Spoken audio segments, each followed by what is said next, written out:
All right, so my 9-year-old said I gotta do an intro video. No, I didn't. Oh, I thought you did. So anyhow, what we just did and what I'm about to show you is three Yes, soil samples that we took. We're about to head off to FedEx and mail these to Whitetail Institute. Talk a little bit more in the video about these, how to do it. But this is my intro video.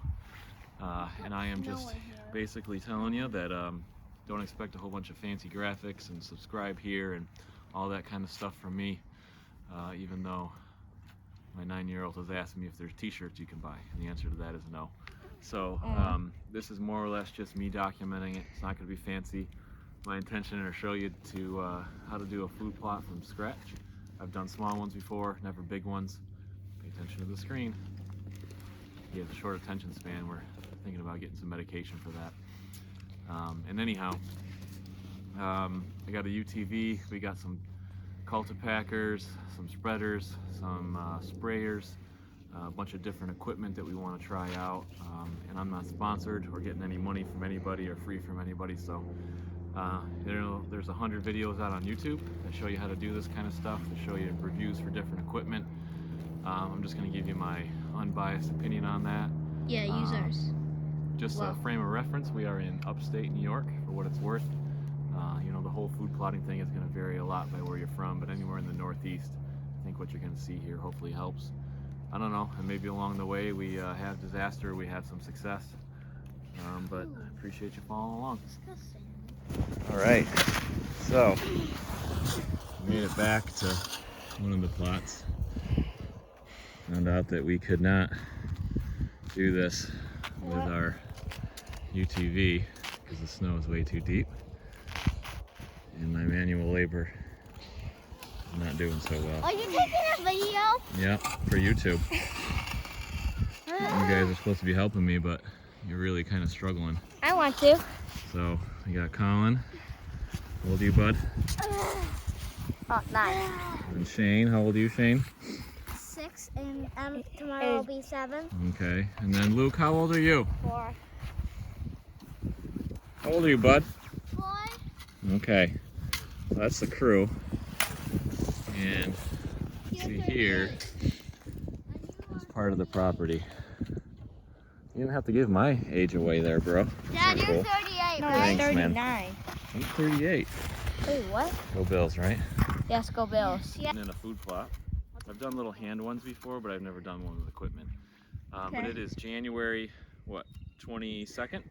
Yeah, tomorrow's my And tomorrow's birthday. Yeah. Shane's birthday. So January 22nd. Obviously, are you centering that straight on me? Yeah. Okay, so beginner lessons for my cameraman. But obviously, we will be doing this in the UTV and the ATVs and all that. But we need to get soil samples, so that's what we're going to do today. You can kind of see over behind me is one of our food plots. It's been overgrown for a couple years now. So when all the snow melts, we're going to lime it after we get our soil samples and get those results. And then we're going to mow it, till it up, probably plant some clover, maybe some fusion, which has some chickweed or whatever that is in there.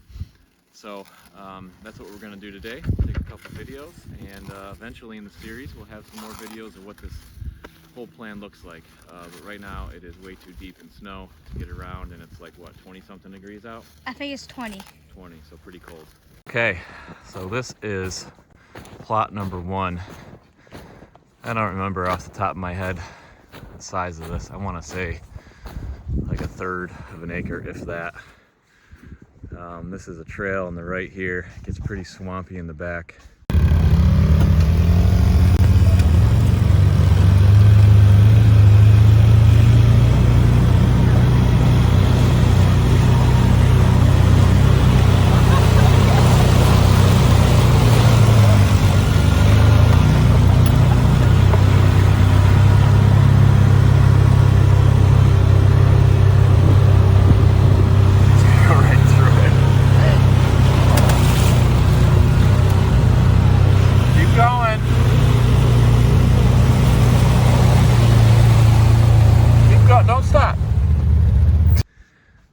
So what we're gonna do now is probably take about 4 or 5 samples, mix them together in the bucket. Who's got the bucket? Me.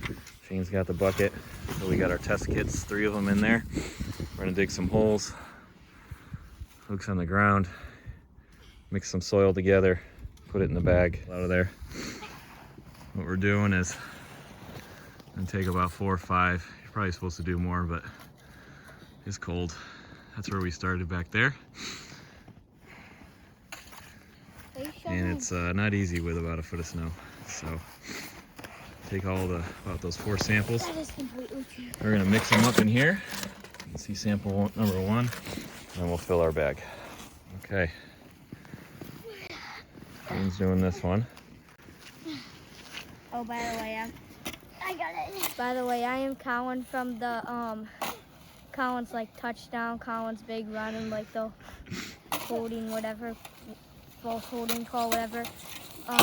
That's you. If you haven't seen those, you should check them out, and also you should subscribe to my dad's channel. Oh man, Like what happened? Did you break it? No, you put a shovel on it. All right, so get these on Amazon for 15 bucks. You can buy them directly for Whitetail Institute for like a couple dollars cheaper, but it might take you long. Inside, pretty self-explanatory stuff. You get the sample sheet, fill all that out ahead of time. Don't try to do that in the field. Bunch of instructions here. There's other YouTubers that do a really good job of kind of pointing all this out. But fill all that out and make sure you label it. If you're doing more than one plot, don't just get one plot, sample and do mix everything together. If they're doing different parts, get different samples, it's worth the money. You fill it all out. Take your samples that you got from your 4 different spots. Depending on the size of your field, you can get more. Mix it all together. Probably bring a hand tool with you. You see that? Can you see that, cameraman? Yeah. Okay, and you got your bag. I haven't got you on all the parts. I was just watching what you were doing. Okay, that's fine. And you got your bag with the label on it. And you fill it to the line. It says do not to fill it any higher than the line, or else the bag might break. And people do not like that. Okay, so field number 2 is going to need some more TLC. We'll have to probably make another video when snow goes away, things dry out. I want to leave some of these trees. Deer, from my research, have basically told me they kind of like a little bit of cover when they're coming in and out, but I want to hack out some of these weeds. And thin some trees, who knows, maybe other years we'll cut them down, plant some oaks or something. But the weeds here are tall, used to be mowed. This is the first year that hasn't been mowed other than the path. You can kind of see the paths there through. This is a little over half an acre. I'm going to do different samples here, even though the plots themselves are relatively close. Again, for 16 bucks, it's good. And in case I decide to plant anything different here. But I think we're just going to do a big, giant spring plot here of perennials. So what's the plan? Digging more holes. Okay. So we got the 3rd and final field here. Had to stop for some snacks and some coffee. Yeah. Kids aren't doing too good. Hey. Colin's doing okay. Yes, thank you. Okay. I don't know about Luke. No. So this is going to be probably an annual. So we're not going to do much in this field in any upcoming episodes. And I'm probably going to leave the grass high for turkey season as well. Give them some good spots to nest in. But that's it. This whole thing's going to be about 3/4 an acre. Maybe there's some stumps over here, so I'm going to trudge across this, get 3 or 4 more samples. I'm not too worried about getting a ton of samples here. It's pretty uniform. It's flat. It's old ag land. It's been plowed, tilled before. Surrounded by some plums, some peaches, and some apples.